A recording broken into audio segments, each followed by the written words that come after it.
میں نے اپنے خطبہ کا آغاز سورہ آل عمران کی 118 نمبر آیت سے کیا ہے۔ یہ آیت اس لیے میں نے منتخب کی کہ آپ نے پچھلے 2 جمعوں میں دیکھا کہ ایک بات جو ہے وہ ٹلتی آئی کہ طاغوت کے تعاون سے جہاد، یہ ایک فتویٰ شائع ہوا کہ کافروں کے ساتھ مل کر جہاد کرنا بالکل دین ہے اور یہ اسلام کا حکم ہے، بڑی نیکی ہے۔ تو میرا دل جل گیا کہ اسلام کو محرف کرنے کے لیے، اس کو تبدیل کرنے کے لیے کیسی کیسی سازشیں ہو رہی ہیں۔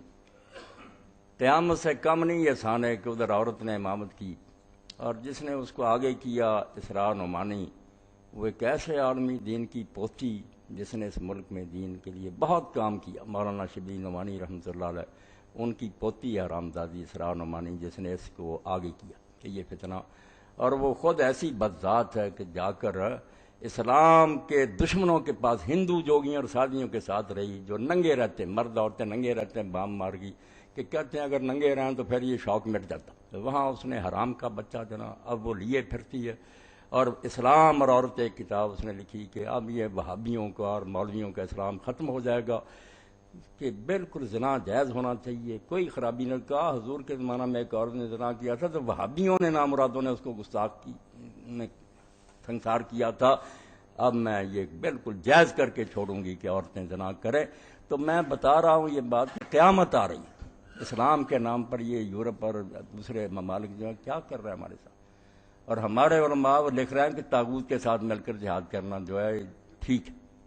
اندازہ کریں طاغوت جو اللہ رسول کے دشمن ہیں، وہ جو جہاد کریں گے وہ آپ حضرات کے لیے کریں گے کہ اسلام آئے، جو اسلام کے دشمن ہیں۔ کیوں آپ کی آنکھوں پر پٹیاں بند گئی ہیں کہ کافر کبھی اسلام کے لیے جہاد نہیں کر سکتا، اس کے اپنے مقاصد ہوں گے، وہ الو اپنا سیدھا کرے گا۔ افغانستان میں دیکھ لیا کہ جہاد کے نام پر ڈھونگ رچایا کہ ہم روس کو ختم کرو، ہم بھی اپنی سادگی سے ساتھ شامل ہو گئے، اس کو ختم کر دیا۔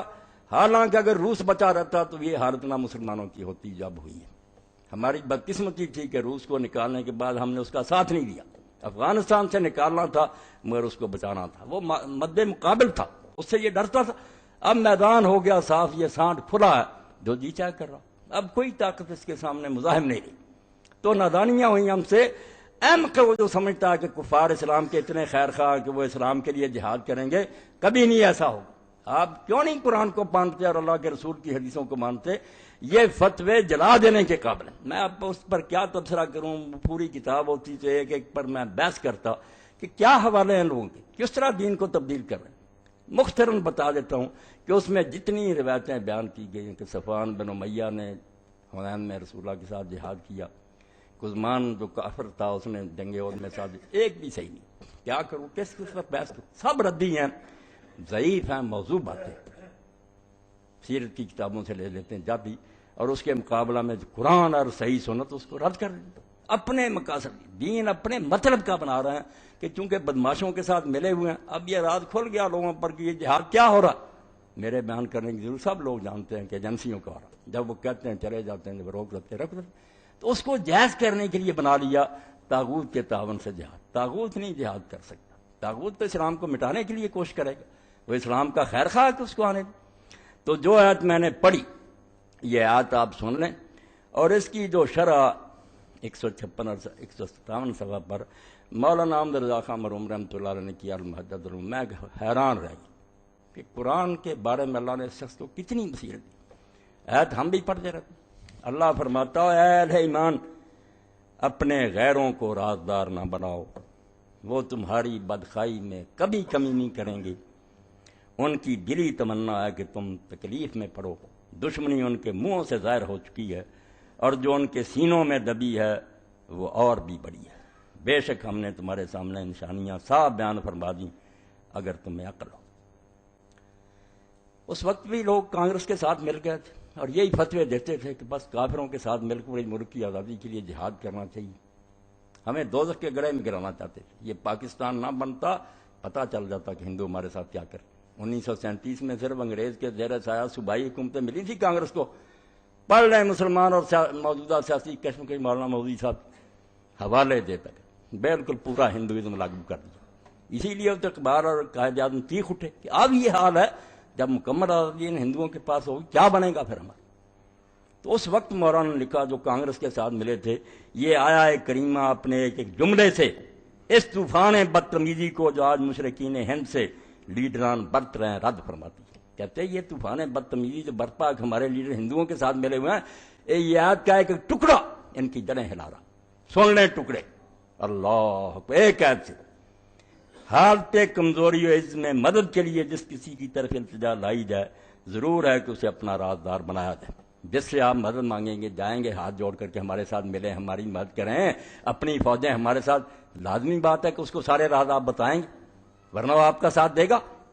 اور رب عزا و جل فرماتا ہے کسی کافر کو اپنا رازدار نہ بناؤ۔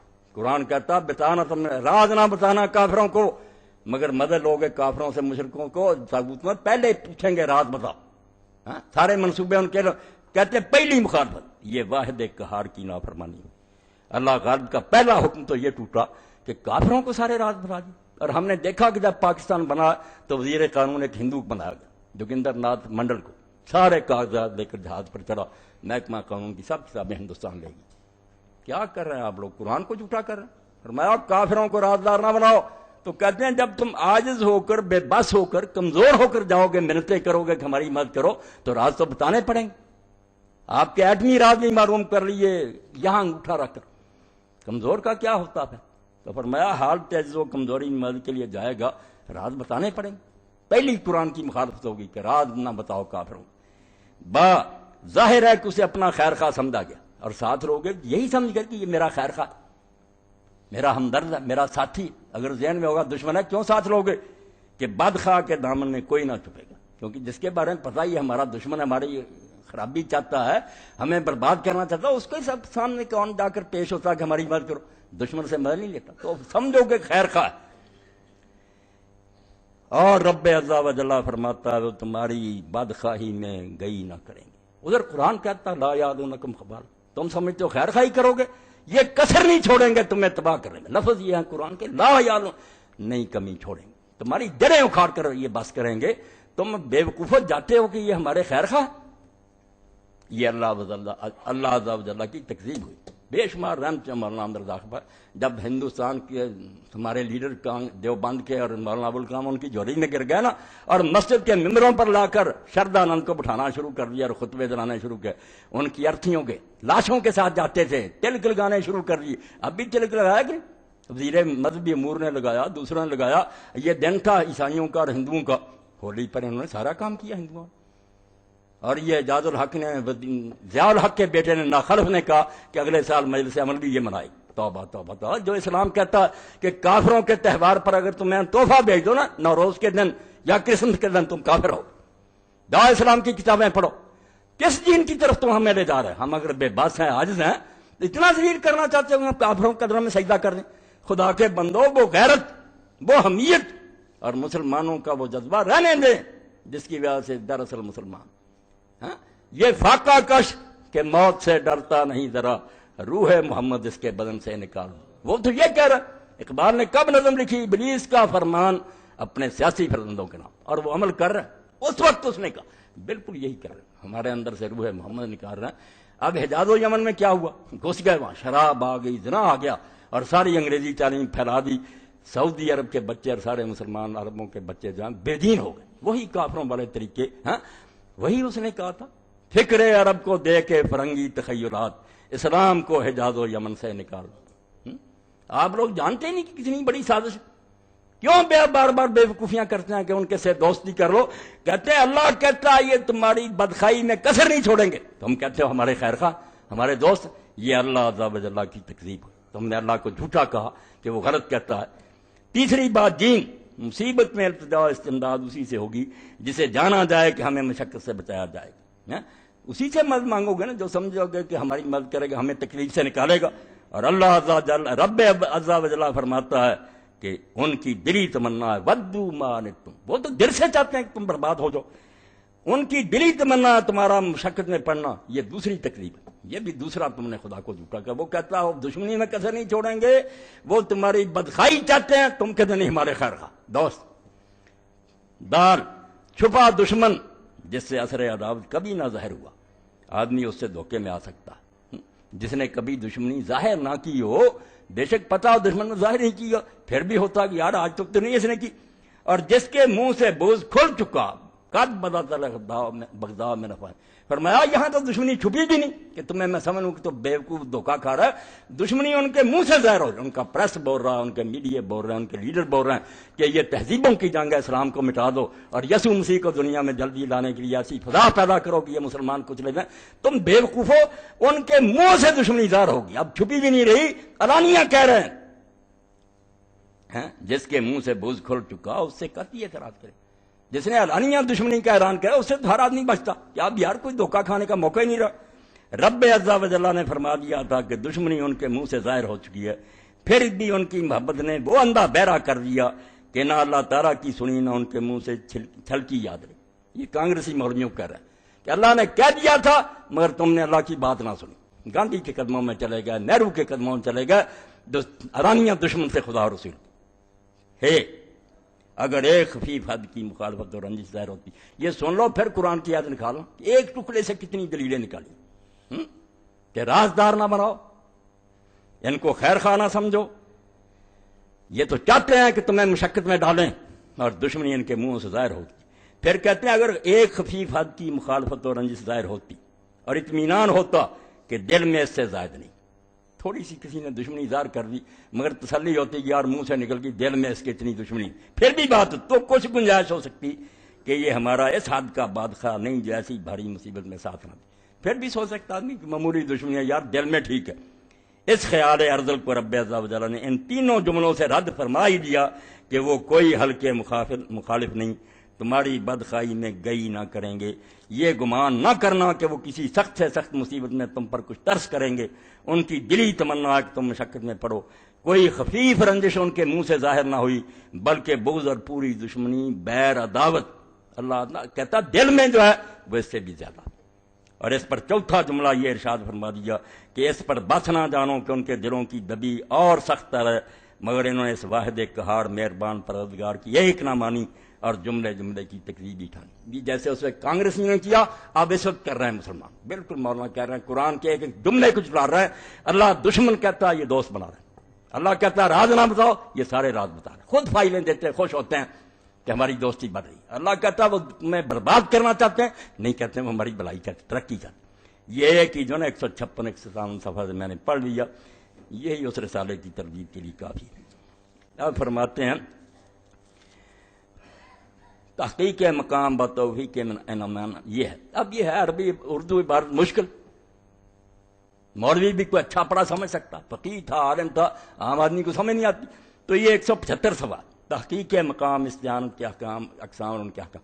کتاب تو پوری اس قابل کہ چھپایا جائے، ساری زبانوں میں ترجمہ کر کے اللہ کے لیے مسلمانوں کو دو کہ بچ جاؤ، کافروں کو دوست نہ مانو ورنہ تمہارا نام و نشان نہیں رہے، نہ سمجھو گے تو مٹ جاؤ گے ہندوستان والوں، تمہاری داستان تک نہ بھی نہ ہوگی داستانوں، تم دشمنوں کے دوست ہو میرے.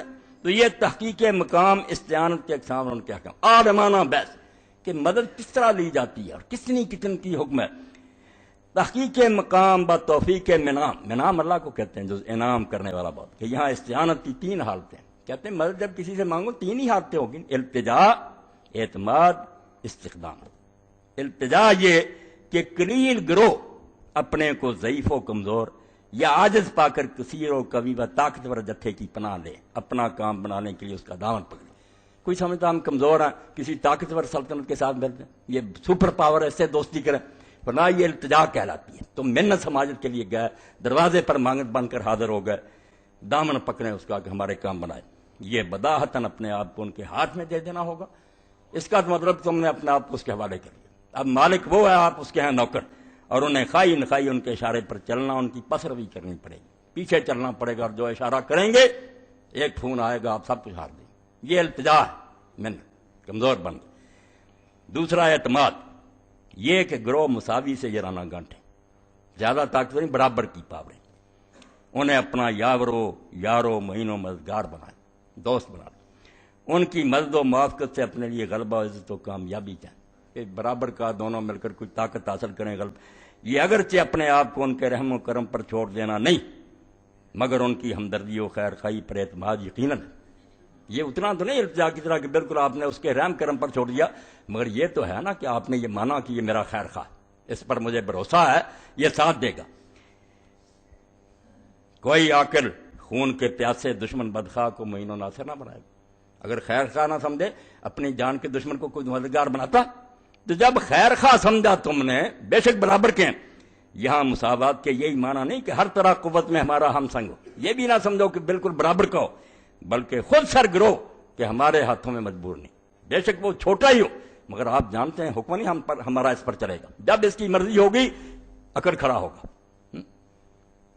اور ہمارے ساتھ اظہار بدخواہی کر سکتا ہے۔ جب اس کا جی چاہے گا یہ کہہ دے گا کہ میں نہیں تیرا ساتھی، اور جو نقصان چاہے گا پھنسانا پھنسا دے گا۔ اسی شک میں ہے کہ با وصف خود سری اسے ناصر بنانا بے اعتماد نہ ہوگا۔ اس میں یہی ہے کہ جب ایسا سرکش گروہ آپ لے لیں گے ساتھ جو آپ کے کنٹرول میں نہیں، کسی دوسرے کی فوج ہے، دوسری حکومت ہے، ساتھ دے رہا ہے، اپنے الو سیدھا کریں، جب جی چاہے گا ساتھ چھوڑ دیں گے۔ تو جب آپ اعتماد کریں گے کہ یہ میرا خیر خواہ ہے، اس لیے ان سے ساتھ ملائیں گے۔ یہ دونوں صورتیں، یہ پہلی اور دوسری التجا، کمزور بن کر مدد لینا بڑے کی یا برابر کے ساتھ معاہدے کرنے کہ مل کر ایک دوسرے پر اعتماد کرے، فرمایا یہ دونوں صورتیں کفار کے ساتھ یقیناً قطعاً نصوص قطعیہ قرآنیہ سے حرام قطعی، یہ دونوں شکلیں مسلمان کے لیے مر جائے اس کی اجازت نہیں، اس کے لیے کسی فقہ حدیث کی ضرورت نہیں، قرآن ہے قطعی، ایک جگہ نہیں، بار بار قرآن پڑھا، سورہ نساء، مائدہ، الممد پڑھ لے، قرآن اعلان کر رہا ہے بار بار کہ ان کو اپنا خیر خواہ نہ سمجھو، دشمن۔ یہ تو اللہ کے رسول کا نام نہیں سننا چاہتا۔ آپ جانتے ہیں کہ انہوں نے جو حضور صلی اللہ علیہ وسلم کا بنایا ہوا اور جس طرح وہ تلفظ لکھتے ہیں اس کا معنی اس انگریزی زبان شکاری کتا، محمد نہیں لکھتے پورا، اب ہم لکھتے ہیں پورا برابر، نہ ہاؤن لکھتے ہیں، نعوذ باللہ، شکاری کتا۔ ایسے حرامیوں سے آپ تعلقات کرتے، اور کیا ہو گیا آپ کی عقلوں کو؟ نہ قرآن کو دیکھتے ہیں نہ اللہ کے رسول کو دیکھتے ہیں، اور آپ فتوے دینے شروع کر دیے کہ کافروں کے ساتھ مل کر جہاد کرو، اور جہاد اور کافر، اللہ کے رسول نے تو جو صحیح مسلمانوں کے بارے میں کہا کہ جہاد نہیں، یہاں جہاد فی سبیل اللہ کرنا ہے، میں اللہ کے دین کو بلند کرنے، اگر تم رسی لینے کے لیے گئے لالچ میں، کوئی گیا کہ میری شہرت ہو، کوئی گیا میں اپنی برادری کی حمایت کے لیے جا رہا ہوں، دوزخ میں جاؤ، کتے کی موت مرو گے۔ جہاد فی سبیل اللہ صرف اس کا جو جان دیتا پھرتا کہ دنیا سے بدماشی کو ختم کرنا، اللہ کی، وہ تو صحیح مسلمانوں میں بھی نہیں جہاد ہوتا جب تک ان کی نیت سے آپ کفار کو لے رہے، توبہ کریں، ڈر جائیں۔ تو فرماتے ہیں یہ دو شکلیں جو التجا اور اعتماد، یہ دونوں صورتیں کفار کے ساتھ یقیناً قطعاً نصوص قطعیہ قرآنیہ سے حرام قطعی، جن کی تحریم کو پہلی اور دوسری دو آیتیں کافی وافی ہیں، ہرگز کوئی مسلمان انہیں حلال نہیں کہہ سکتا۔ اب تیسری صورت رہ گئی استخدام، کافر کو نوکر بننا۔ ایک آدھ کافر ہے، آپ اس کو چپراسی رکھ لیتے ہیں، اس سے جوتا کٹوا رہے، حوالے اس کے دے رہا ہے، کمبخت، یہ مدد لینا۔ میں چمار سے کہتا ہوں میری جوتی گانٹتے، کون سی مدد لی ہے میں نے؟ اس کو اپنا آقا بنایا، کچھ تعظیم ہے، کام ہے۔ یہ کہ کافر ہم سے دبا، دو چار کافر ہم سے دب کر رہتے ہیں، اس کی چٹیا ہمارے ہاتھ میں کیوں بھی نہیں کر سکتا، کسی طرح ہمارے خلاف پر قادر نہ ہو، مجال ہی نہیں کہ کبھی وہ ہمارے سامنے آئے۔ وہ اگرچہ اپنے کفر کے باعث یقیناً ہمارا بدخواہ ہوگا، خیر خواہ پھر بھی نہیں ہوگا، کافر ہے مگر بے دست و پا، اس کے پاس کوئی طاقت نہیں، زور نہیں، ہم سے خوف و طمع رکھتا، خوف شدید کے باعث اظہار بدخواہی نہ کر سکے گا۔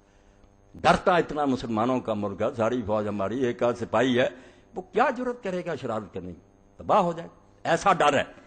بلکہ طمع کے سبب مسلمانوں کے بارے میں نیک رائے ہوگا، کیونکہ اس کو لالچ ہے کہ یہ مسلمان مجھ کو پیسہ ٹکا دیں گے، وہ خیر تو یہ استخدام یہ جائز ہے کہ اگر ایسی ضرورت ہو کہ مسلمانوں کو ہے ایسے نوکر کی ضرورت، رکھ لیں۔ اس کے بارے میں سارے مسائل آگے آتے ہیں، اور یہ بھی علماء اسلام نے لکھا، کتنی بڑی بات، دینی غیرت کا جنازہ نکال دیا کہ آپ نے کافر استاد کو سلام کا تعظیم کی نیت، ویسے ہے کہ چلو سار کہہ دیا کوئی بات، اگر آپ کے دل میں ہے کہ یہ کافر استاد قابل رحم ہے، کفر کا فتویٰ، آپ مسلمان ہی رہتے، کافر کی تعظیم تبدیل نہیں کر سکتے، اس کا کوئی مقام نہیں، کتے سے بدتر، اسلام نہیں لایا ورنہ کافر کی تعلیم۔ اب کیا کروں، میں اس ممبر پر بیٹھا ہوں، وہ کون سی بلندی تھی جہاں حکم تھا کہ مسلمان بیٹھے ہوں تو کافر بیٹھ نہیں سکتے، بے شک وہ مسلمانوں کے رہیے تو نا کھڑا رہنا پڑے، اور سواری پر ہوگا جہاں مسلمانوں کا مجمع ہے اترنا پڑے گا۔ آپ بلند تھے، آپ اللہ کے ماننے والے تھے، وہ اللہ کا باغی تھا، اس کو تو جینے کی بھی جو اسلام نے مہلت دی کہ چلو ٹیکس دو، رہ لو، ہم ساگر ہوں، ذلیل بن کر رہو، تم کوئی گرجا نیا نہیں بنا سکتے، جو گر جائے اس کو دوبارہ مرمت نہیں کر سکتے، بازاروں میں سلیبیں نہیں نکال سکتے، کو جا کے ٹیلی ویژن بنا ہم ان کو دعوت دیں کہ تم کہو کہ عیسیٰ خداوند اللہ کا بیٹا اور خدا، یہ بش پا کر تقریریں کرے اور اخباروں میں مضمون دے، حکومت اسلامی اور کفر کی اشاعت کرے، رونے کا مقام ہے۔ مگر کیا کریں، جنازہ ہی نکل گیا۔ مگر اللہ کے لیے یہ دو چار حوالے میں نے پڑھے، اب کچھ اور دے دوں کیونکہ سوال اور بھی بہت سے۔ یہ میرے سامنے ہے نیل الاوطار امام شوکانی رحمۃ اللہ علیہ، یہ ان سب حضرات کا مدار ہے۔ یہ سارے جو سلفی حضرات ہیں ان کے پاس یہ 8 جلدوں میں جو نا علامہ شوکانی کی قطر کے چیف جسٹس تھے، بڑے امام تھے، تو نیل الاوطار لکھی، اس میں یہ باب ہے، یہ 7ویں جلد 235 صفحہ سے شروع ہوتی ہے، باب ماذا فی الاستعانۃ بالمشرکین، کہ مشرکوں سے مدد لینا۔ اب صحیح حدیثیں چھوڑ دیں، دین دیکھیں، جو دعویٰ کے نام پر جہاد کر جھوٹی جعلی حدیثیں لکھی جن میں سے ایک بھی صحیح نہیں۔ میں چیلنج دیتا ہوں اس مولوی ابراہیم سلفی کو، تو قتل ہو گیا، جو پیچھے زندہ وہ آئے میدان، ایک بھی صحیح ثابت کریں۔ کب صفوان بن امیہ نے حنین میں کوئی حضور کے ساتھ جنگ لڑی ہے؟ کوئی نہیں لڑی، ایک دن بھی اس نے جہاد نہیں آپ کے ساتھ کیا۔ اور کب حضرت زبیر رضی اللہ عنہ کے ساتھ نجاشی کے ساتھ جنگ کی تھی؟ جب کا دشمن کے ساتھ، حالانکہ نجاشی کا مسلمان ساتھ دیتے تو ٹھیک تھا، 2 کافر آپس میں لڑ رہے ہیں، ہم دیکھتے ہیں کہ یہ کافر یار زیادہ نقصان دہ اگر آ گیا کوئی بات نہیں، مسلمان اپنے تحفظ کے لیے، کافر کے لیے نہیں، اپنا بچاؤ کر رہے ہیں کہ یہ پھر بھی شریف آدمی، وہ الگ سی بات، مگر پھر بھی کہیں ثابت نہیں ہو سکتا کہ حضرت زبیر نے نجاشی کے ساتھ جنگ کی مل کر۔ وہ گئے تھے مسلمانوں میں، بیٹا یار دیکھتے رہو دور بیٹھ کر کیا بنتا، تو کیوں ظلم کر رہے؟ یہ راؤ سنن پڑھو امام کی ظفر احمد عثمانی رحمہ، آپ کو پتا چلے زبیر نے کب اس کے لیے جہاد کیا، صفوان نے کب جنگ کی ہے حضور کے ساتھ مل کر۔ آپ جعلی پیش کرتے ہیں، اور جو صحیح حدیثیں کہ گروہ آئے کہ رسول اللہ ہم تمہاری مدد کرتے ہیں، اے اللہ پر بھروسہ کرو، اے مسلمانوں، اللہ مولانا ولا مولا لکم، حضور نے اعلان کرایا جب ابو سفیان نے احد پر چڑھ کر یہ کہا کہ کہاں ہے محمد، کہاں ہے ابو بکر اور عمر، وہ سمجھا مر گئے۔ حضور پاک صلی اللہ علیہ وسلم نے کوئی جواب نہیں، حالات خراب ہیں، ساتھی بھاگ گئے، ہم بچے چھپے بیٹھے ہیں، کوئی نہیں کہتا مر گئے، کوئی نہیں بات۔ مگر حضرت عمر روکنے والے نہیں، انہوں نے کہا ظالم، یہ خیریت سے ہیں محمد اور میں، عمر ہماری ابو بکر ہم زندہ علیہ الصلوۃ والسلام۔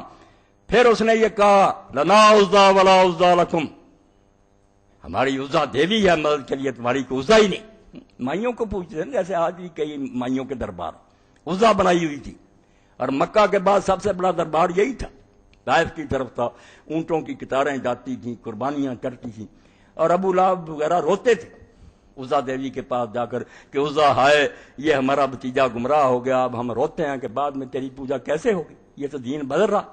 عزا کو یاد کرتے، یہی کہا کہ ہماری عزا تمہاری عزا نہیں۔ اب حضور نے کہا یہ تو دینی غیرت کا معاملہ، اعلان کرو اللہ مولانا ولا مولا لکم، کون سی دیویاں لیے پھرتے ہو، اللہ ہے ہمارا مددگار، تمہارا کوئی مددگار نہیں ہے۔ اور جو اللہ کو ماننے والے ہیں وہ ایسے ترلے منتیں کریں، ڈوب مرنے کا مقام۔ اب دیکھیں صحیح حدیثیں چھوڑ دی ساری ظالموں نے، جہاد کے نام پر کتابیں لکھ رہے ہیں۔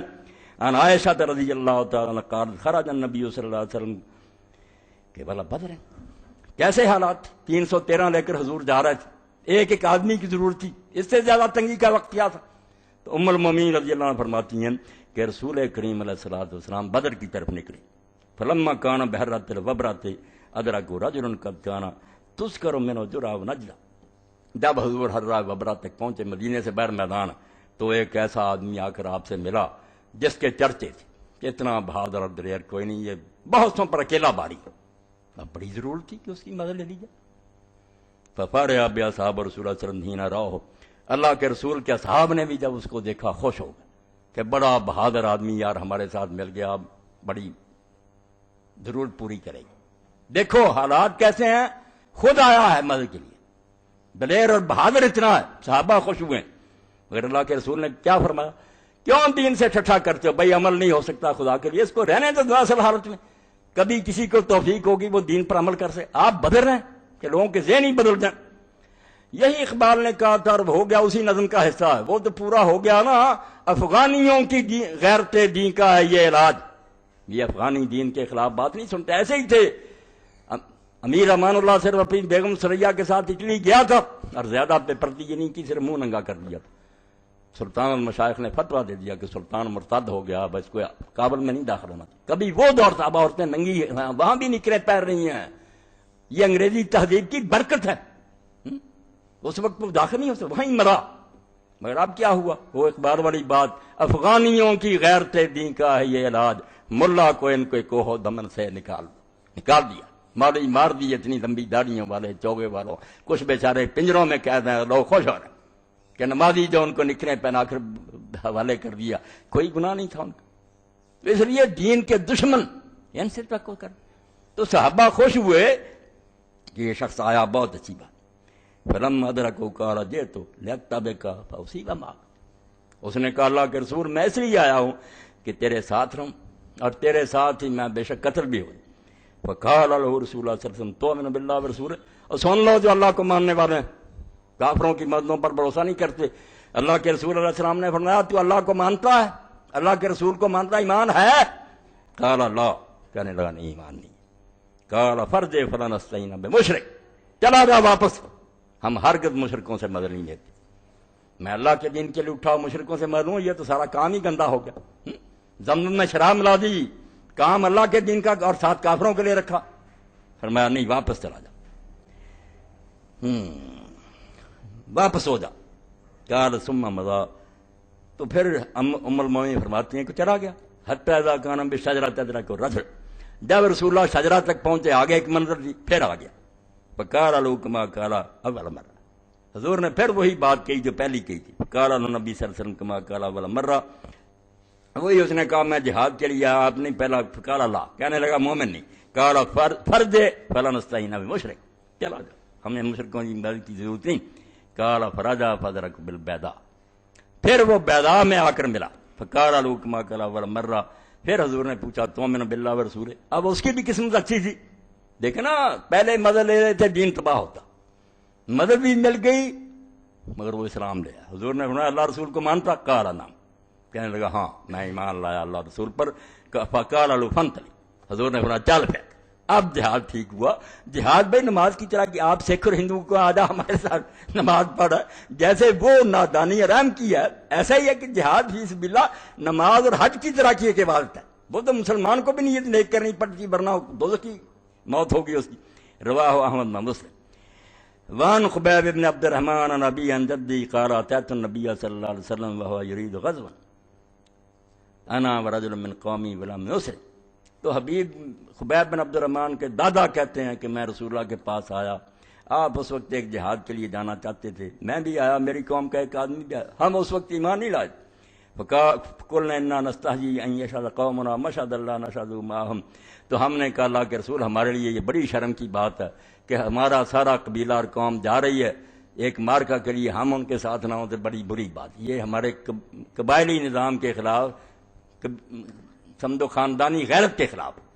رسول کریم علیہ السلام نے فرمایا اسلام تم اسلام لائے ہو؟ فقلنا لا، یہ کہتے ہیں ہم نے کہا نہیں. قال انا لا نستعین بالمشرکین المشرکین، ہم مشرکوں کے خلاف مشرکوں سے مدد نہیں لیتے، ہم مشرکوں سے خود نپٹیں گے. جو اسلام نہیں لائے ان سے کیا مدد لیں گے؟ فاسلمنا وشهدنا معه، پھر ہم اسلام لے آئے اور حضور نے ہم کے ساتھ ہم نے وہ جہاد کیا. رواہ احمد. اب جو جعلی جھوٹی روایتیں تھیں، والحاصل ان الظاہر، یہ 237، والحاصل ان الظاہر من العدلۃ عدم جواز الاستعانہ بمن کان مشرکا مطلقا. شوکانی فرماتے ہیں میں نے ساری بحث کر دی، جو جھوٹی روایتیں تھیں ان پر بھی بحث کر دی کہ یہ کمزور ہے. یہ تو حاصل کیا نتیجہ نکلا ساری دلیلوں سے کہ مشرکوں سے بالکل کسی قسم کی مدد نہیں لی جا سکتی. لما فی قول صلی اللہ علیہ وسلم انا لا نستعین بالمشرکین من العموم، کیونکہ رسول پاک نے جب فرمایا ہم مشرکوں سے مدد نہیں لیتے، اس میں کوئی تخصیص نہیں، عام ایک بات کر دی، کوئی مشرک ہو کسی زمانے کا کی.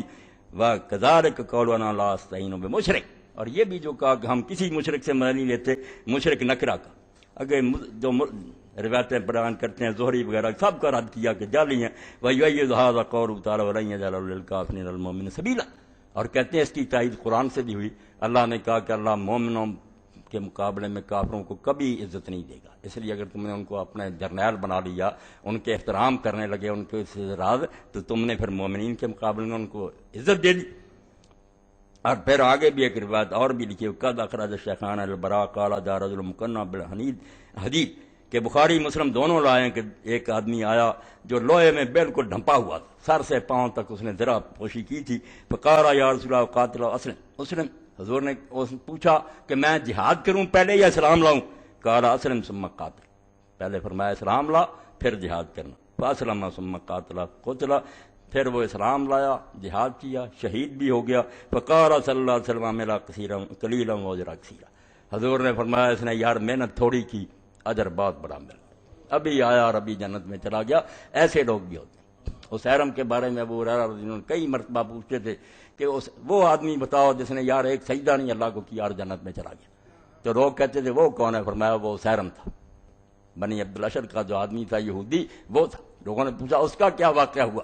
فرمایا جب سارے لوگ مدینہ کے نکل گئے جنگ احد کے لیے، وہ محلے میں آیا اور بہت دیر سے سوچتا تھا کہ سلام لاؤں یا نہ لاؤں، فیصلہ نہیں کر سکا تھا۔ اس نے قبیلے کو دیکھا کہ عورتیں ہیں یا بچے، مرد نہیں، انہوں نے کہا مرد کہاں گئے؟ انہوں نے کہا سارے حضور کی مدد کے لیے جہاد کو چلے۔ اب دل میں یہ فیصلہ کیا کہ کب تک اس بحث میں پڑا رہوں گا، فیصلہ کرنا چاہیے، حضور کی مدد کرنی چاہیے، چلا گیا۔ حضور سے بھی نہیں ملا، جہاد میں شریک ہوا، زخمی ہو کر گر گیا۔ جب دیکھے جا رہے تھے زخمی، اس کے پاس بھی لوگ گئے، انہوں نے کہا حرم تو کہاں ہے؟ تو اسلام کو نہیں مانتا؟ اس نے کہا نہیں، اسلام کو مان کر آیا، دل میں فیصلہ کر لیا کہ زندگی کا کوئی اعتبار نہیں، حضور کا ساتھ دینا چاہیے۔ تو وہاں ابو ہریرہ کہتے ہیں ایک نماز کا وقت نہیں آیا، نماز نہیں پڑھی۔ تو یہ بھی حوالہ دیا کہ وہ شہید ہو گیا۔ اور فرماتے ہیں باقی ساری جالیں اور جھوٹی باتیں یہ میں نے 235 سے 237 تک پڑھی۔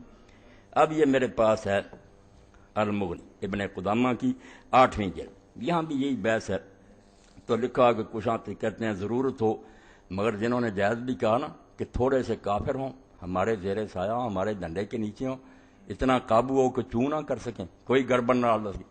انہوں نے یہی مثال دی، جیسے امام محمد لکھتے ہیں تفسیر میں کہ امام ابو عیسیٰ سے ہم نے پوچھا کہ مشرکوں سے کوئی مدد تھوڑی بہت لینا ہے؟ فرمایا ہاں اگر اسلام کا حکم ظاہر ہو، مسلمانوں کا اتنا غلبہ ہے، آپ کے کمانڈر ہیں، وہ ایک آدھ سپاہی ہے، آپ دیکھتے ہیں یہ ہم میں کوئی شرارت نہیں کر سکتے۔ اور وہاں بھی یہ کہا کہ جس طرح شکاری جو ہے کتے سے مدد لے، لفظ کتے کے کہے کہ شکار بھی آپ کتے سے کر رہے تھے، ایسا آیا تھا، ورنہ اگر ذرا بھی خطرہ نا کہ یہ پارٹی کہیں گڑبڑی نہ کر دے، کوئی مدد نہیں لینی، دفع کرو ان کو۔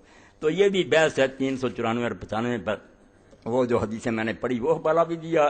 اور آخر میں جو بات جس کے لیے میں نے اس کو آپ کے سامنے رکھا 415، قال ابن المنذر والذی ذکرنا حسان بہم غیر ثابت، ایک ہی فکرہ کافی ہے کہ اس کے مقابلے میں جتنی روایتیں پیش کرتے ہیں کہ حضور نے فلاں وقت یہودیوں سے مدد لی، خیبر میں، بنو قاف، جو انہوں نے فتوے لکھ فرمایا ان میں سے ایک بھی ثابت نہیں۔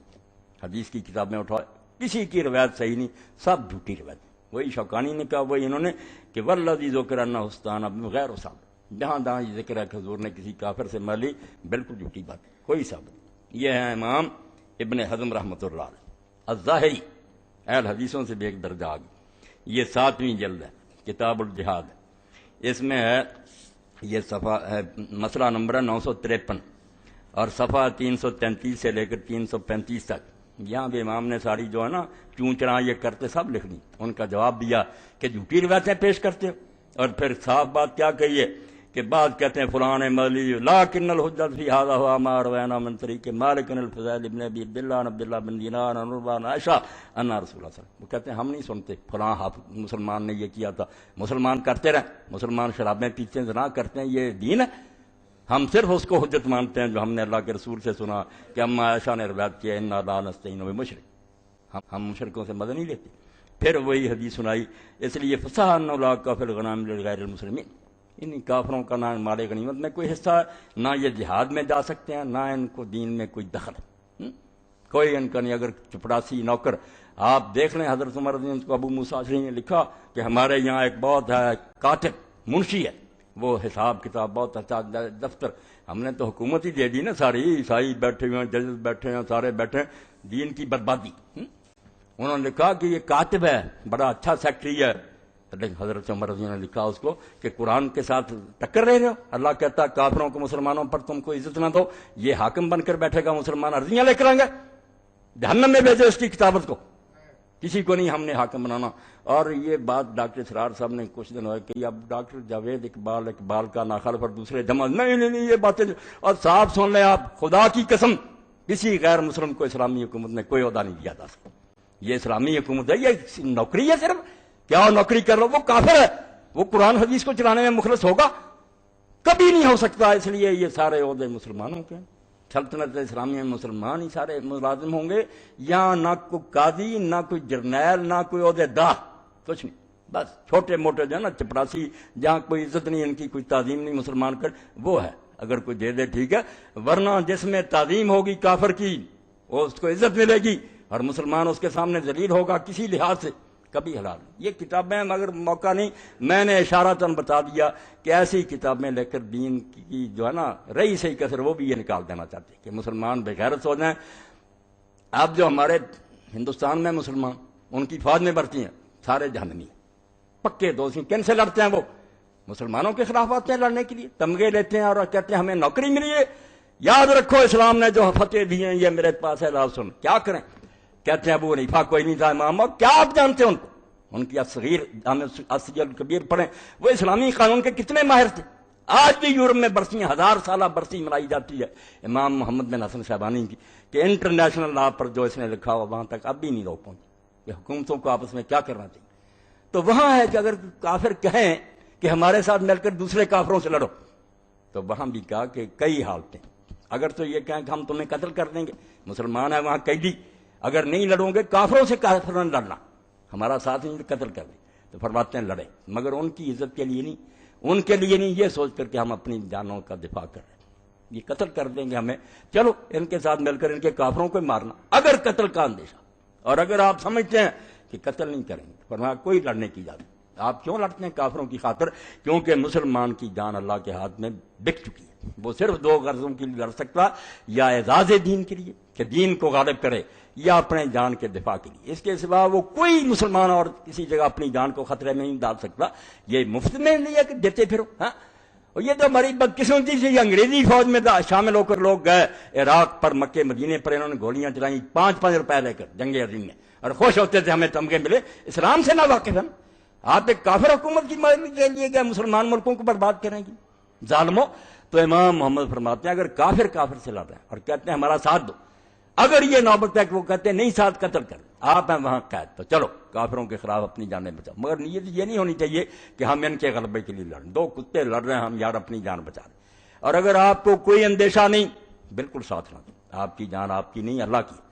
اور اگر یہ ہے کہ آپ سمجھتے ہیں جس کافر سے یہ لڑ رہے ہیں، میں ساری باتوں کا جواب دے رہا ہوں اصولی، تاکہ کوئی دھوکہ نہ کرے کہ کافر ایسا کہ جو لڑ رہا ہے یہ کم شرارتی ہے، وہ جو آ جائیں گے وہ حرامزادے بہت ظالم، تو پھر نجاشی والی بات، اگر آپ اس کے لیے دعائیں بھی کریں نا اللہ اس کو فلا دے، تو یہ اپنے لیے ہے، کافر کے لیے نہیں، خود اپنے لیے ہے کہ بہرحال اس کا جو ہے نظام وہ ہمارے لیے یار بہتر، فائدہ اسلام کا سوچنا، کافر کا نہیں سوچنا۔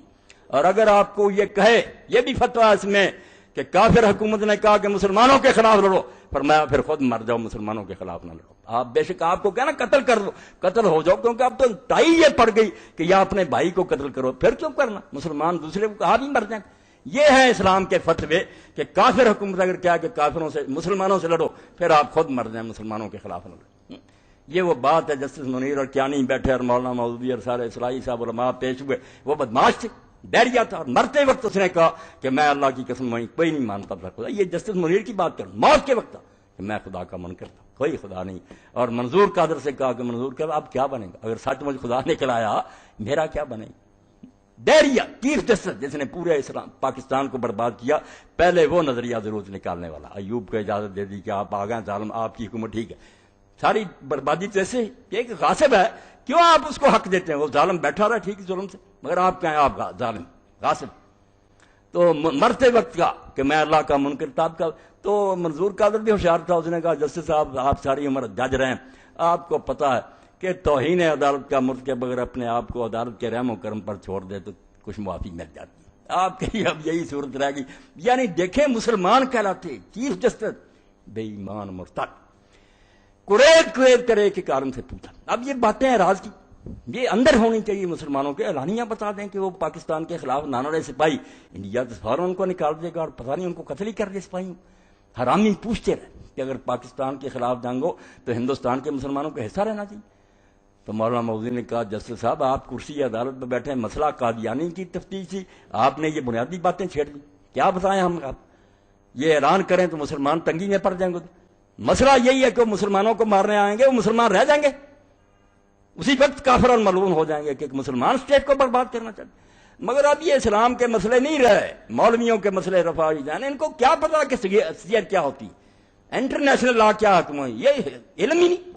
میں نے جامعہ میں اس دن خطبہ میں نے کہا بخاری میں اب باب الاحکام نہیں آتے، حدود نہیں آتے، بیو نہیں آتے، مزار بار ساتھ، بس آپ طہارت اور نماز پر لڑتے رہتے ہیں کہ رفع جان کرو۔ وہ کس نے دین قائم کرنا کہ قاضی کس طرح بنے، گواہیاں کس طرح لے، حکومت کس طرح بنے، سارے چیپٹر ضائع کر پڑھتے ہیں، استادوں تک کو نہیں خبر کرنا کیا۔ تو اس لیے اللہ کے بندو، میں نے مختصراً بیان کر دیا کہ یہ فتنے، کہیں عورت کا فتنہ، کسی کو نماز سے نہیں، کسی کو عورت کی آزادی سے نہیں۔ عورت کی آزادی کا آخر دیکھنا نا آپ بیجنگ کانفرنس کی رپورٹیں پڑھ، ساری دنیا کی عورتیں اکٹھی کی انہوں نے، جو بدماش ہیں حکم سن، وہاں باقاعدہ ان عورتوں نے فیصلے کیے، وہ یو این او کو بھیجے اور حکومتوں کو بھی کہا کہ ایک تو مذہب کو مٹا دو، عیسائی مذہب ہے، یہودی، کوئی اسلام ہے۔ پہلی سفارش عورتوں نے کی کہ ہماری راہ میں سب سے بڑی رکاوٹ مذہب ہے، اے خدا رسول آخرت مٹا دو تاکہ لوگ آرام سے عیش و عشرت کی زندگی گزاریں۔ دوسری بات کہ نکاح کی رسم ختم کرو، کہیں نکاح نہیں ہونا چاہیے نہ رجسٹر، یہ خواہ مخواہ کا ایک تکلف ہے جو لوگ کرتے، آزاد جنسی تعلقات کی اجازت دو کہ جہاں جی چاہے مرد عورتیں اپنی خواہش پوری کریں، اور جو ہم جنسی ہے کہ مرد سے بدفعلی کرے اور اس کا جواز دو۔ یہ خواہ مخواہ کی رکاوٹیں مذہب نے ڈالی ہیں، ادھر لے جا رہے ہیں دنیا کو، اور آپ ان سے تعامل لیتے ہیں اور کہتے ہیں ٹھیک ہے ان کا ساتھ دو، وہ اتنے بیوقوف نہیں ہیں کہ آپ کے اسلام کو مضبوط کریں۔ ان کی نیتوں میں وہی ہے جو قرآن کہتا ہے کہ ان کے اندر چھپا ہوا کہ کسر نہیں چھوڑنی، رسول اللہ کا نام مٹا دینا۔ اور میں آپ کے سامنے کہہ رہا ہوں، کانپتا ہوں کہ ان حرام دادوں کا کیا ذکر کروں جن کے یہاں یہ عقیدہ ہے کہ مسیح نے کہا تھا کہ شیطان قید ہے، وہ چھوڑ دیا جائے گا اور 1000 سالہ اس کی سلطنت ہوگی، پھر وہ برباد ہوگا، پھر میری حکومت آئے گی۔ وہ شیطان محمد ہے جو چھوڑ دیا گیا تھا، اور اس نے اس کو اینٹی کرائسٹ کہتے ہیں کہ مسیح کا دشمن پیدا ہوا جس نے مسیح کی عزت کی بجائے اپنا ڈنکا بجایا۔ وقت آئے گا کہ اس نامراد کو جھوٹے کو ہم جھوٹا کریں گے، نعوذ باللہ نعوذ باللہ، اور مسیح کی حکومت قائم کریں۔ ان سے دوستیاں کرتے پھر شرم سے ڈوب کر مر جاؤ اللہ کے بندو۔ وہ مولانا کی کتاب المحجۃ المعتمدہ بھی چھپاؤ، بالکل کانگریسی مولویوں نے ہیلے بہانے بنائے تھے نا، علمی طریقے سے قرآن اور سنت سے مولانا نے بم مارے کہ اللہ کو چڑھا دو، جو کہتا ہے دشمن ہے اس کو جھوٹا کہتے ہو، اور رسول اللہ کی حدیثیں ان لوگوں تک پہنچاؤ تاکہ مسلمان اگر کچھ نہیں کر سکتے تو غیرت تو رہے، ہاں رسی جل گئی پر بل نہ گئی۔ اگر ہم بس بھی ہو گئے ہیں تو اتنا تو نہیں ہونا چاہیے کہ ہمیں رسول اللہ بول جائیں، قرآن بول جائے اور ہم کفار کے غلام اور خادم بن جائیں۔ اس لیے میرے بھائیو بچوں، یہ رسول اللہ کی محبت ضائع نہ کر دینا۔ آپ کے ساتھ اور پاس کچھ بھی نہیں نا، ذرہ عشق نبی حق تھا، آپ ایک ذرہ ہی مانگا کریں کہ اللہ اگر مجھے سلطنت نہیں دی، خزانے نہیں دیے، رسول اللہ کے عشق کا ایک ذرہ تو مجھے دے دے، اللہ کے رسول کا دیوانہ بن کر دنیا سے جاؤں، خدا کے لیے اس کو برباد نہ کرو۔ ان لوگوں کے اپنے مفاد ہیں، آتے ہیں اپنے اغراض کے لیے ملک بیچ دیتے ہیں، سلطنتیں مسلمانوں کی انہوں نے برباد کی، اپنوں نے کی، کافروں سے مل کر اپنے دن گزارتے ہیں، بعد میں اپنا انجام بھی ان کا برا ہوتا، مگر نصیحت نہیں پکڑی۔ آپ لوگ تو خدا کے لیے اللہ کی طرف دھیان رکھیں، کتاب اللہ کا ادب کریں، اللہ کے رسول کا ادب کریں، اس کے بغیر کوئی شے نہیں۔ ایرانی شاعر تھا، کسی ظالم نے رسول اللہ کی شان میں گستاخی کر مگر اتنا جوش آیا اس نے برتن توڑ دیے اور اس کے تھپڑ مارے، اس نے کہا حرام زادے میرے پاس اور کچھ نہیں ہے مگر اس نام کے خلاف میں کچھ نہیں سننا چاہتا، تو نے اللہ کے رسول کی شان میں گستاخی۔ تو آپ اختر شیرانی سے بھی گئے گزرے، اللہ کے رسول کی اتنی محبت نہیں رہی کہ لوگ بکتے ہیں، دین کے خلاف کتابیں لکھ رہے ہیں، زنا کو حلال کرنے کے لیے مسلمان کہلانے والی لکھ رہی ہیں، زنا کے بچے لیے پھرتی ہیں، اور آپ کہتے ہیں نہیں کچھ نہیں، اور سو رہے۔ پھر کیا ہوا؟ خود ابن القمی وزیر نے دعوت دے دی کہ ہلاک ہوا، سلطنت گئی۔ آخری خلیفہ مستعصم کپڑے میں بیٹھ کر جو چین سے لے کر اسپین تک کا جوتے مار مار کر پھر انہوں نے ہلاکو خان کے لوگوں نے مارا۔ مسلمانوں میں اتنی طاقت بھی نہیں تھی کہ خلیفے کو جوتیاں پڑنے سے بچا سکتے۔ تو یہ حشر نہ دیکھنے کی آپ نیت رکھیں، اللہ کی طرف آ جائیں، رسول کی عزت کریں، مگر حضور کا تذکرہ ہونا چاہیے مسلمانوں کے اندر، اس کو لاؤ کو ہمیں جگانا چاہیے۔ حضور کی محبت کے بغیر کچھ نہیں۔ رمز قرآن روح ایمان جانے دی ہست حب رحمت للعالمین، نہ قرآن میں اور کچھ ہے نہ اسلام میں، حضور کی محبت ہے، یہ ہوگی تو انشاءاللہ سارا کچھ ہوگا۔ وآخر دعوانا الحمدللہ رب العالمین۔ اب میرے بھائیو، آخری جو آیت آ رہی ہے نا آج کے درس کی، آیت نمبر 24 سورہ توبہ کی، یہ بہت کریٹیکل آیت ہے، اور اس آیت کی تفسیر اگر کسی نے سننی ہے نا تو ڈاکٹر اسرار صاحب کو سنیں، جس طریقے سے وہ بیان کرتے تھے کہ ایمان کا لٹمس ٹیسٹ کیا ہے. قل ان کان آباؤکم، اے نبی ان سے فرما دو کہ اگر تمہارے آباء و اجداد، و ابناؤکم اور تمہاری اولاد بیٹے، و اخوانکم اور تمہارے بھائی، و ازواجکم اور تمہاری بیویاں، و عشیرتکم اور تمہارا کنبہ، و اموال اقترفتموها اور وہ مال جو تم نے کمائے ہیں، و تجارت تخشون کسادها اور وہ تجارت جس کے ماند پڑنے کا تمہیں ہر وقت اندیشہ لگا رہتا ہے، ومساکن ترضونها اور وہ مکانات جو تمہیں بڑے پسند ہیں. دنیا کی ہر چیز گنوا دی، چاہے وہ ٹینجیبل ہے چاہے وہ نان ٹینجیبل ہے رشتوں کی فارم میں، اور آپ کی جو پراپرٹی ہر چیز گنوا دی. اگر یہ سب چیزوں کی محبت، احب الیکم تمہیں یہ چیزیں محبوب ہیں، من اللہ اللہ سے بڑھ کر، ورسولی اور اس کے رسول سے بڑھ کر، وجہاد فی سبیلی اور اللہ کی راہ میں کوشش کرنے سے بڑھ کر. کوشش فزیکل ایفرٹ بھی ہو سکتی ہے اور قتال بھی. فتربصوا تو انتظار کرو. ڈاکٹر صاحب تو کہتے تھے پھر دفع ہو جاؤ. حتی یأتی اللہ بامری یہاں تک کہ اللہ تعالیٰ کا حکم عذاب آ پہنچے. واللہ لا یہدی القوم الفاسقین اللہ تعالیٰ ایسے فاسقوں کو، نافرمانوں کو ہدایت نہیں دیتا. اب یہ دیکھیں، 3 چیزوں کی محبت جب تک ڈومیننٹ نہیں ہو جاتی ان 8 چیزوں کے اوپر. ان کان آباؤکم تمہارے آباء و اجداد، ماں باپ، دادی دادا، نانی نانا، وہ ابناؤکم اولادیں، اس میں پوتا پوتی بھی آگے، بیٹے بیٹیاں بھی آگئی، وہ اخوانکم اور تمہارے بھائی، ساری رشتہ داریاں، وہ ازواجکم اور تمہاری بیویاں، وہ عشیرتکم اور تمہاری رشتہ داریاں جتنی بھی ہیں، اور تمہارے مال جو تم نے کمائے ہیں، اور تمہاری تجارت جس کے ماند پڑنے کا تمہیں ڈر لگا رہتا ہے، اور 8ویں چیز تمہارے مکانات، پراپرٹیز، سب کچھ آ گیا. یہ 8 چیزیں جب تک اللہ، اس کے رسول اور اللہ کی راہ میں کوشش، جہاد اور قتال کرنے سے بڑھ کر تمہیں محبوب ہے تو سمجھ لو تمہارا ایمان کوئی نہیں ہے. اور اگر اللہ اور اس کے رسول کی محبت اور قتال اور جہاد کی محبت تمہارے دل میں ان سے زیادہ ہے تو سمجھ لو تم ایمان والے ہو. تو یہ پتہ کیسے چلے گا؟ پتہ اس وقت چلے گا جب دونوں چیزیں مد مقابل آئیں گی. ویسے تو سارے کہتے ہیں جو بھی ہیں تیرے محبوب کی امت سے ہیں. داڑھی کی بات کریں، کہتے ہیں جی وہ بیوی نہیں رکھنے دے رہی، کوئی کہتا ہے جی ماں کہہ رہی ہے میں دودھ نہیں بخشوں گی. تو پتہ چل گیا کہ کون آگے نکل گیا. النبی اولا بالمؤمنین من انفسہم وازواجہ امہاتہم، نبی مومنین کی جانوں پر ان سے بڑھ کر حق رکھتے ہیں. نبی کی بیویاں امت کی مائیں ہیں، تو جانوں پہ اگر بڑھ کے حق ہے، جان سے بھی بڑا حق ہے، تو بات تو اسی کی ماننی ہے. اور اللہ کی محبت وہ تو اہل ایمان کے ایمان کی بنیاد ہے. والذین آمنوا اشد حبا للہ، اہل ایمان کی تو نشانی ہے کہ وہ شدید ترین والہانہ وارفتگی میں، دیوانگی میں اللہ سے محبت کرتے ہیں.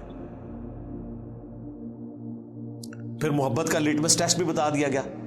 قل ان کنتم تحبون اللہ فاتبعونی یحببکم اللہ، اے نبی تم فرما دو اگر تم اللہ سے محبت کرتے ہو نا اور اس کا دعویٰ رکھتے ہو، پھر میری پیروی کرنی ہے، پھر اللہ بھی تم سے محبت کرے گا اور تمہارے گناہوں کو بھی معاف فرما دے گا. یعنی رسول اللہ کی پیروی اللہ کی محبت کا لٹمس ٹیسٹ ہے.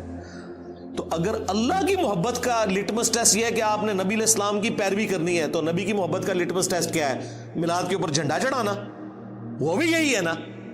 اس سے بڑی محبت کا لٹمس ٹیسٹ ہے رسول اللہ کی پیروی کرنا. اور پیروی ہے اطاعت نہیں، پیروی. پیروی اور اتباع اس سے اگلا ورژن ہے.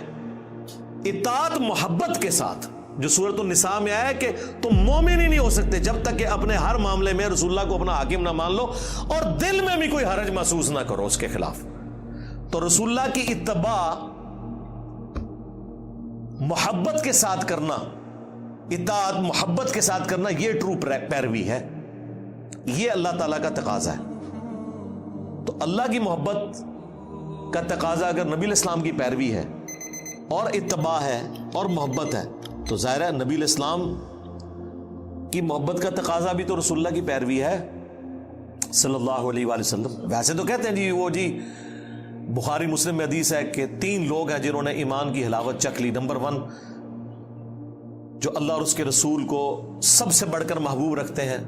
نمبر 2 جن کی دوستی اور دشمنی کا معیار اللہ کی ذات.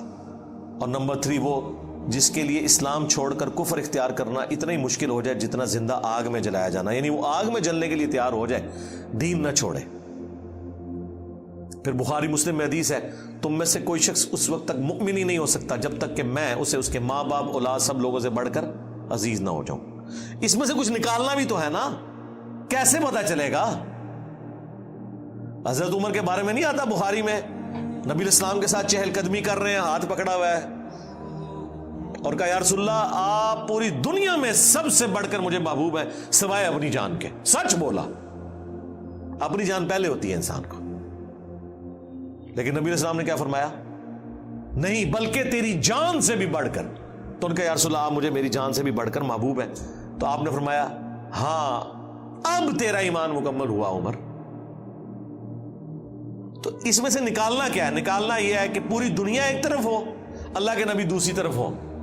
آپ نے اللہ کے نبی کی بات ماننی ہے. یا میری زبان میں میرے نبی سا ہے ہی کوئی نہیں, تیرے بابے تھے شاہ ہی کوئی نہیں, یہ مطلب ہے اس کا. یعنی ہم لوگوں کو قرآن و سنت کی تعلیمات بتاتے ہیں, یہ کہتے ہیں بزرگوں نے یہ فرمایا. جی بزرگوں کو قرآن و حدیث نہیں آتا تھا, جی حقیقت تو یہی ہے, لیکن یہ آپ بات سن نہیں سکتے.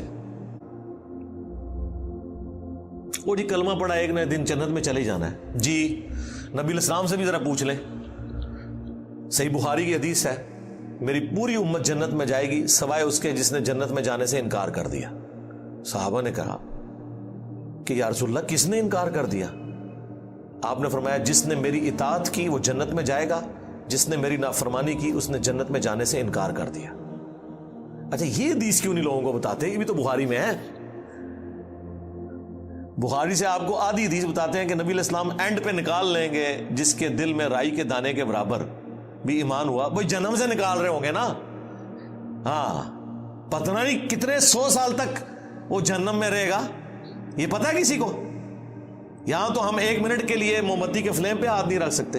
گلا سنو انہاں دیا, ایک پھیرا لگے گا لگ پتہ جائے گا.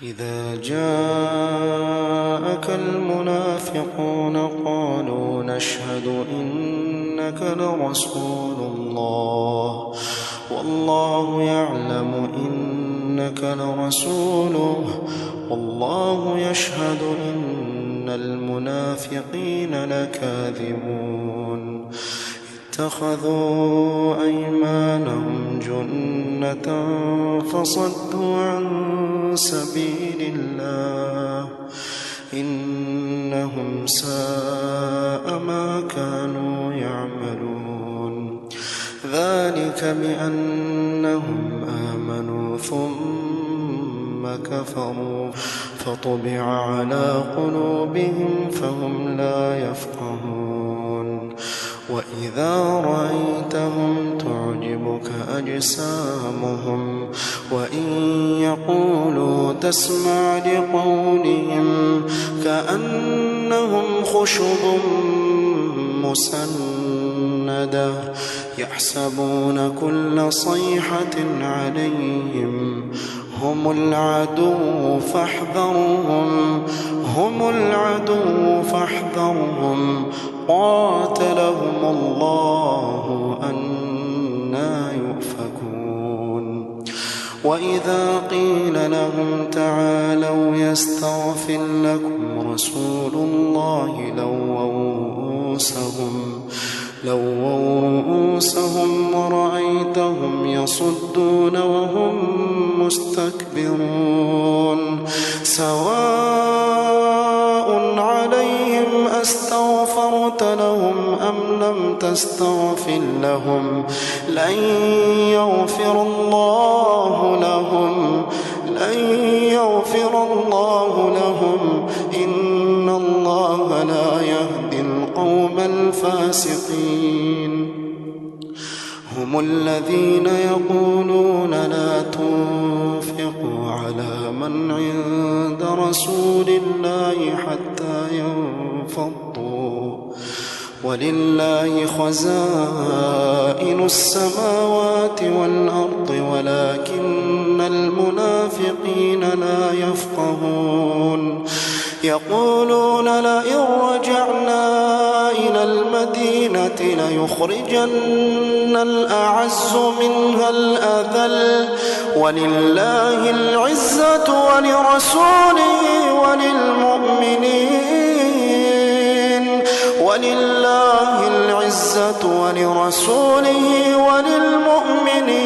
ولكن المنافقين لا يعلمون يا أيها الذين آمنوا لا تلهكم أموالكم ولا أولادكم عن ذكر الله ومن يفعل ذلك فأولئك هم الخاسرون وأنفقوا مما رزقناكم من قبل أن يأتي أحدكم الموت فيقول رب لولا أخرتني إلى أجل قريب فأصدق وأكن من الصالحين ولن يؤخر الله نفسا إذا جاء